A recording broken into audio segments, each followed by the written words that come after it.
Ang pinakabatang anak ng kilalang angkan ng mga salamangkero. Chapter 1-2. Sinasabi nito na 3 araw na pala ang nakakalipas, pero hindi pa rin siya makapaniwala. Nagising siya sa isang nobelang isinulat niya. Ang kakaibang penomenong ito na karaniwang tinatawag na transmigration. Isang bagay na karaniwang nangyayari lamang sa mundo ng webtoon. Hindi niya kailanman naisip na kaya niyang lumipat ng katawan. Sa isang malaking mansion, bumangon ang isang lalaki sa kanyang kama, at pinisil nito ang kanyang mukha, at ang kanyang tiyan, at sinasabi nito na ang mukha na ito, at pati ang matambok na tiyan na ito. Hindi pa rin siya nasasanay dito. Kahit gaano niya pakuskusin ang kanyang mga mata, malinaw na malinaw pa rin ang mga letrang ito. Mukhang napunta nga siya sa mundo ng nobelang ito.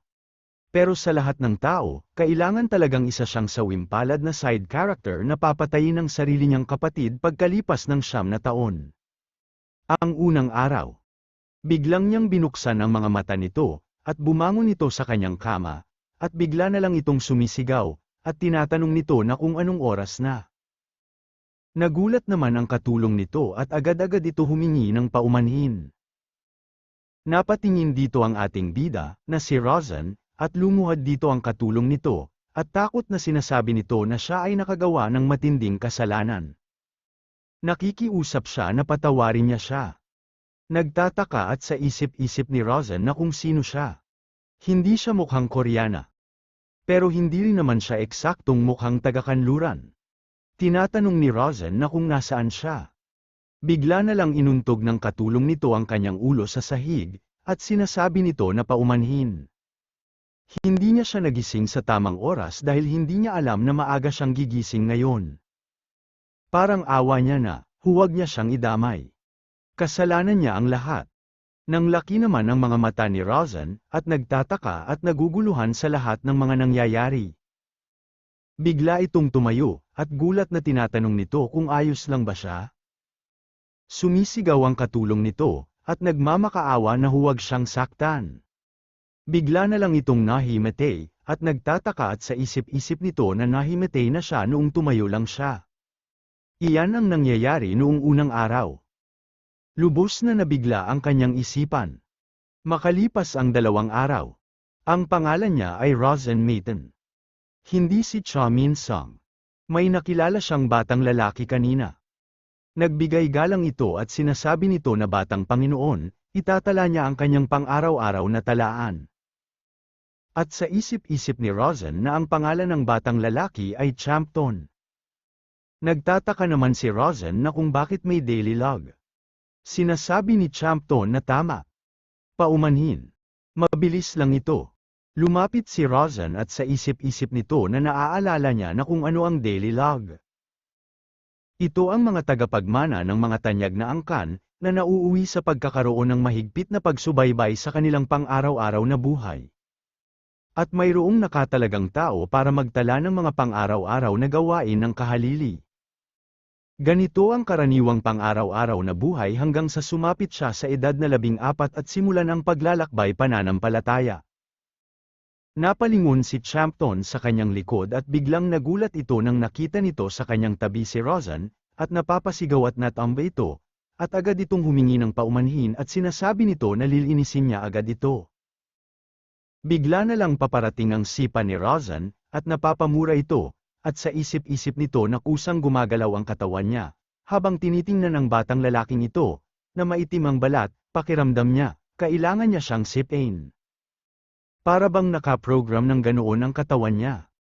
Sa ikalawang araw, nagsimulang bumuhos ang kanyang mga alaala.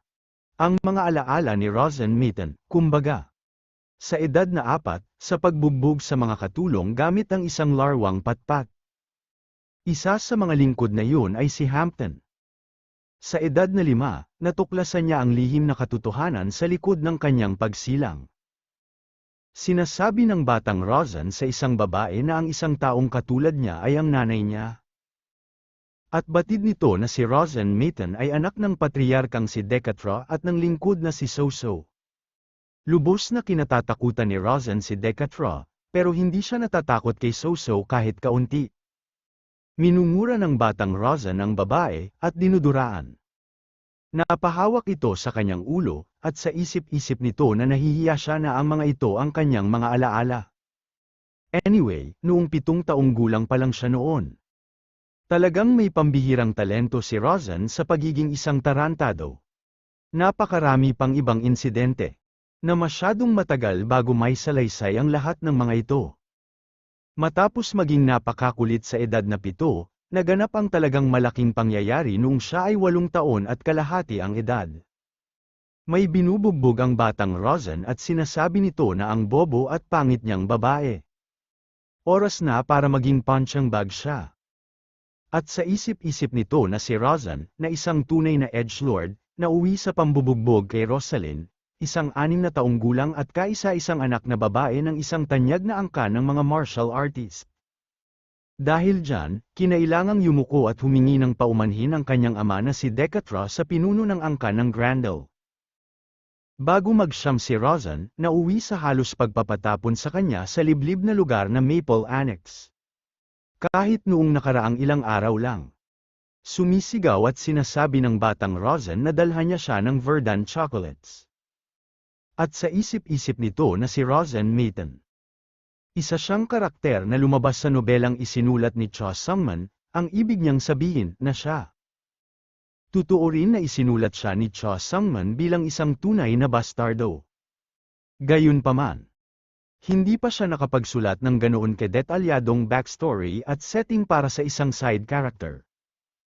Ang mundong ito ay hindi buong isinulat ng may akda na si Cho Sungman, ngunit ito ay isang mundong hindi pa naisusulat. Sa makatuwid, ang mga ito ay mga pangyayaring likas na naganap sa mundong ito. Naalala niya na ang karamihan sa kanyang mga alaala. Kahit na basura silang lahat. Sa pangatlong araw, wala na siyang ibang pagpipilian kundi tanggapin ito ngayon. Lumipat na ang kaluluwa niya sa ibang katawan. Hindi ito panaginip, kundi realidad. Hindi siya pwedeng manatili na lang natulala sa gulat. Si Rozan Mayton, ang bastardong side character, mula sa nobelang The Renowned Sword Clan, na isinulat ni Cho Sungman. Hindi niya kailanman naisulat ang mga detalye tulad ng kung ano ang itsura ng mukha niya o kung anong mga kakayahan ang mayroon siya. Tutal, isa lang siyang side character na paminsan-minsan lang kung lumitaw. Dahil wala siyang plano para sa kanya, ang tanging napagpasyahan niya ay ang kanyang talento sa pakikipaglaban gamit ang mahika. Nandoon lang yun sa kaliman. Pero sa huli, hindi niya rin ito nagamit. Kaya naman, para sa mga mambabasa, tila hindi na rin umiral ang kakayahang yun. At sa huli, siya ay binitay sa edad na 17. Sige. Unahin nila ang kaligtasan bilang pangunahing layunin niya. Si Rozan ay kasalukuyang 9 na taong gulang. Mayroon pa siyang 8 taon bago siya patayin. Kaya mayroon siyang 8 taon para baguhin ang kinabukasan. Pero, ang problema ay pagkatapos niyon. Kahit na magsikap siyang baguhin ang kinabukasan sa loob ng 8 taon. Kailangan niyang harapin ang tunay na bida. Ang totoong protagonist ng nobela na ito, na si Kasen Sade. Ang Mayton ay isang angkan na nakatakdang labanan ni Kasen. Si Decatra ang patriarka ng Mayton, hindi sinasadyang napatay ang panganay na anak ng Sword Clan noong unang panahon. Komplikado ang sitwasyon at lihim ito sa ngayon, ngunit mabubunyag ang katotohanan sa pagtakbo ng nobela. At umabot na sa sukdulan ng tensyon. Sa huli, nagdigmaan pa ang dalawang angkan. Nakilala ito bilang ang digmaan ng espada at mahika. Dahil sa pamagat ng nobela, ang Sade Clan ang nagtagumpay sa huli, at halos ubos na ang angkan ng Mayton. Napapamura at napatayo ito at sa isip-isip nito na pabalik-balik ang paglitaw at pagkawala ng teksto. At ano naman ang gagawin niya ngayon? Si Cho Sungman ang lumikha ng mundong ito. Maaaring isa itong marupok na mundong binuo sa gilid habang nagtatrabaho ng full-time sa isang kumpanya. Pero tama yan. Siya ang lumikha nito. Ang lahat ng mga swerteng pangyayari at mga tagpong nakatakda sa kapalaran ng bida na si Kasen ay nilikha niya. At alam niya pa nga ang hinaharap. Hanggat nalampasan niya ito ng maayos, Maaaring maging katulad ito ng dati niyang buhay. Hindi. Kaya niyang bumuo ng buhay na mas maganda pa kaysa sa dati niyang buhay. Mas malaki ang banyo ng suite na ito kaysa sa studio na tinirhan niya. Minsan lang naman siya mabubuhay. Maaaring hindi naman masamang mamuhay ng marangya bilang bunsong anak ng isang mayamang angkan. Dahil hindi lubos na lubos ang kanyang magic combat, hindi mismo alam ni Rosen ang lawak ng sarili niyang kapangyarihan. Ngunit dapat ay maituturing siyang kahanay ng mga henyo pagdating sa pakikipaglaban gamit ang mahika. Nasa kanya nga ang dugo ng Maiden. Napatingin ito sa kanyang kamao, at napapatanong ito kung paano niya ito gagamitin. Isa sa 3 pinakadakilang angka ng mundong ito. Mayroon siyang katsarang pilak. Isipin nila ito sa positibong paraan. Maliban sa katotohanang isa siyang bastardo. At mapuputulan siya ng ulo sa edad na 17 kung wala siyang gagawin. Maaari siyang mamuhay ng mas maganda pa kaysa sa buhay na tinatamasa ni Cho Sungman sa Korea. Depende ito sa kung paano niya ito gagamitin. Mahabang panahon ang 8 taon. Napatingin ito sa kanyang likod at nang laki ang mga mata nito, na may lumabas na system, at sa isip-isip nito na ang tekstong una niyang nakita noong siya ay nag-transmigrate. May lumabas na notification at sinasabi nito na na-activate na ang kalooban ng karakter na si Rosen Maiden. Na-activate na ang Divine Eye. Nagulat ito at sinasabi nito na ano. Ito ay isang kakayahang taglay ng bida sa Sade the Renowned Sword Clan. At napapatanong ito na kung bakit niya pa na-awake ang kakayahang yun. Ito ang kakayahan ng pangunahing tauhan, na si Sade Kasen. Kung gayon, ang mga salitang nakikita niya ay bunga ng kakayahang yun. Pero bakit nasa kanya ito? Hindi naman siya ang bida. Hindi. Hindi mahalaga yan. Sa sandaling nailipat siya sa ibang mundo, tuluyang nawala ang lahat ng normal. Ang kakayahan ng pangunahing tauhan. Ang Sade the Renowned Sword Clan ay isang Munchkin fantasy novel. Ang pangunahing tauhan ay labis na makapangyarihan, anupat kaya niyang wasakin ang isang buong kontinente. Hindi lang basta isang kontinente. Hindi siya maituturing na Munchkin na bida kung hindi niya kayang wasakin ang buong universo. Ang tunay na problema ay gagamitin ang kanyang kapangyarihan upang wasakin ang pamilyang Maiden. May nakikita siyang isang ring. Hindi niya ito nakikita ng kanyang mga mata. Para bang sinusuri ng Divine Eye ang kanyang katawan. Isa itong sing-sing. At napapatanong ito kung ito kaya ang unang bilog. Ang bilog ay isang mana ring na nabubuo sa paligid ng puso, isa itong mahalagang bahagi ng paggamit ng mahika, na nagsisilbing baterya. Sa mundong nilikha ni Cho Sungman, kahit ang First Circle ay nangangailangan ng matinding pagsasanay at pag-aaral. Isang larangang lubos na nakatuon sa akademya na nangangailangan ng matinding pasensya at malaking halaga ng pera. Imposibleng nag-ensayo ng ganoon kat hindi ang hayop na yan, o kaya'y nagkaroon ng pasensyang pag-aralan ng ganyang klaseng materyal. Wala rin siyang mga alaala ng pagsasanay niya. Baka naman automatic nangyari ito. May kumakatok at sa isip-isip nito na baka si Ere yun. Sinasabi ng kumakatok na batang Panginoon, maaari po ba siyang pumasok sandali? Sinasabi ni Rosen na tumuloy siya. Napatingin si Rosen sa baba, at nakayuko pumasok ang katulong. At naalala nito ang ginawa ni Rosen noon nakaraan, na sinasabi nito na kapag nagtama kanilang mga mata, mabuti pang lumuhad siya. Maliwanag ba? At sa isip-isip ng bagong Rosen na ang hayop na lumang Rosen na yan, napakaraming walang kwentang patakaran ang ginawa niya. Napahinto si Rosen at nagulat ito sa nakita nito, at sa isip-isip nito na teka lang. Ano ito? Impormasyon ng karakter. Pangalan, era. Pangunahing katangian, assassination trait, hindi ma-analyze. Nagtataka at sa isip-isip ni Rosen na kung bakit ang pangunahing katangian ng isang batang babae ay ang pagiging mamamatay tao. Hindi niya matandaang nag-setting siya ng ganyan. Nakalimutan niya na. Ang pananaw sa mundo ng nobelang Sade the Renowned Sword Clan ay kakaiba at magulo, kung saan laganap ang kapangyarihan at karahasan. Isa itong nakababaliw na sitwasyon, kung saan laganap ang kapangyarihan at karahasan. Parang nasa ligaw na kalikasan. Ibig sabihin niyan, sadyang naglagay ang isang tao ng mamamatay tao sa tabi niya. Ang ilagay ang isang batang babaeng mamamatay tao sa tabi ng pinakamababang uri ng mga basura. Ang mga taong ito na naglalaban-laban para sa paghalili. Nakakabaliw ang mundong ito. Wala ring saysay kung isinilang man siyang mayaman, kapag namatay siya, tapos na ang lahat. Kumalma lang siya, Cho Sangman. Magpanggap man lang siyang na nakangiti. Ang babaeng nasa harap niya ay isang assassin. Maaari niya siyang patayin kung bibigyan niya siya ng pagkakataon. Kung gayon, umaarte lang ba siya noong umiiyak siya, at nagmukhang natatakot? Napakataas ng posibilidad. Kaya ang panginginig niya ngayon ay isang pagpapanggap. Isang tunay na pagpapanggap. Iyan ang ipinababatid sa kanyang divine eye. Sa antas na yon, magiging matagumpay siya ng husto bilang aktor. Umubo si Rozan at tinawag nito ang pansin ni Era. Tumugo naman si Era at sinasabi nito na batang Panginoon. Sinasabi ni Rozan na tumayo siya.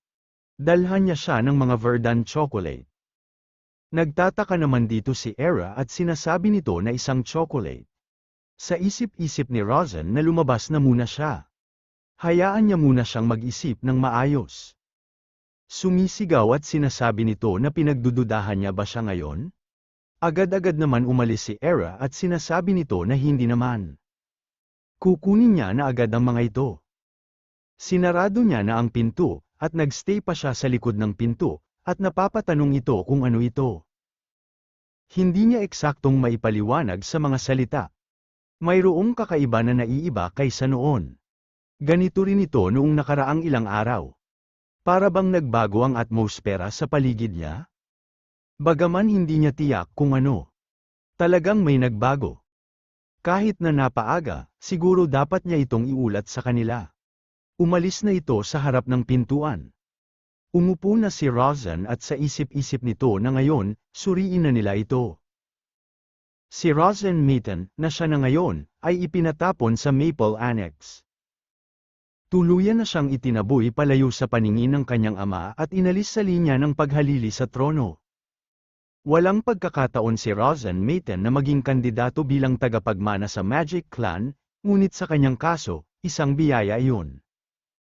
Iyan ay dahil halos kalaban ang papel na ginagampanan ng Magic Clan sa pakikipaglaban sa Sword Clan. Kung gayon, para mabuhay sa ngayon, dapat siyang kumilos na parang isang normal na tao. Mabuti na lang, si Cho Sangman ang lumikha ng mundong ito. Taglay pa niya ang mga kapangyarihan ng pangunahing tauhan. Alam niya ang hinaharap at ang kanyang kapalaran. Alam niya pa nga kung saan nakabaon ang mga sinaunang artifact. Kailangan niyang makilahok sa laban para sa paghalili. Kung hindi niya gagawin, makikilala siya bilang basura ng pamilyang Maiden. 9 na taong gulang pa lang siya ngayon.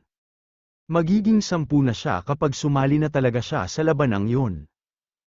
Ang gagaw na ito ay magpapatuloy sa kanyang mga kalokohan pagkalampas ng edad na 10 at mamamatay sa mundong ito sa edad na 17. Dito sa lugar na ito, makakakain siya ng kahit gaano niya kagusto nang hindi iniisip ang pera, at makakalakbay sa iba't ibang lugar. At maaari siyang mamuhay ng malaya at marangya, hindi tulad ng dati. Kailangan niya lang masiguro ang pwesto niya sa bandang gitna at magiging maayos na ang lahat. Maraming beses niya na itong ginawa noon. Ito ang kodigo ng pag-uugali ng militar ng Korea. Sige. Malinaw kung paano siya dapat kumilos sa mundong ito. At ang mga bagay na dapat niyang gawin ngayon. Lumabas ang notification at sinasabi nito na dahil sa hindi sapat na mana, magtatapos ang mga epekto ng Divine Eye. May kumakatok at humihingi ito ng paumanhin sa kanyang batang Panginoon. Hindi niya nadala pa uwi ang mga Verdant chocolate dahil napakahirap ng mga itong makuha. Napalingon dito si Rozan at sinasabi nito na ayos lang. At sa isip-isip nito na hindi niya naman talaga gusto ang tsokolate. Kailangan niya lang ng kaunting oras. Nagtataka at hihingi pa sana ulit ito ng paumanhin, kaso hindi niya na ito natapos, at pinapaalis na siya ni Rozan, at sinasabi nito na sinabi niya na umalis na siya. Tumitig ito ng matalim at sa isip-isip nito na sa ngayon, kailangan niyang panatilihin ang papel ng pagiging kupal ng katamtaman lang, tulad ni Rozan. Alam niya kung ano ang talagang nakakakilabot. Yung katotohanang na wala talagang tunog ang mga yabag ni Era. Nagtataka at tinatanong pera ni Era na kung paano naman ang Verdant chocolate. Sumisigaw at sinasabi ni Rozan na sabi niya na umalis na siya. Agad-agad naman na sinarado ni Era ang pintuan at sinasabi nito na naiintindihan niya. Magandang araw. Paikat-ikot ito sa harap ng pintuan ni Rozan, at nagtataka na sinasabi nito na mali ba ang narinig niya. Ano ba ang sinabi ng hayop na yun? Hindi, talagang. Sinabi niya talaga na ayos lang siya. Yung lalaking yun, na baliw sa tsokolate. At sinabi niya na okay lang. Pagmasdan muna nila ng kaunti, saka sila magpasya kung irereport ba ito o hindi. Pagkalipas ng 1 linggo, sumisigaw at hinahanap nito si Hampton. Agad-agad na dumating si Hampton at binati nito ang kanyang young master. Sinasabi ni Rozan na maghanda siya. Nagtataka at sinasabi ni Hampton na maghanda. At napapatanong ito kung anong klaseng paghahanda ang ginagawa niya. Sinasabi ni Rozan na pupunta sila sa training annex. Hindi naman makapaniwala si Hampton sa mga naririnig nito, at tinatanong nito kung sa lugar ng training annex ba. Sumisigaw at sinasabi ni Rozan na huwag niya siyang questionin. Kailangan niya pa bang ulitin? Agad-agad naman umalis si Hampton at sinasabi nito na hindi naman sa ganoon. Magpapaschedule siya, 7 batang Panginoon. Sa isip-isip ni Rozan na marami siyang naisip sa loob ng linggong ito. At magaspang niya silang inihiwalay.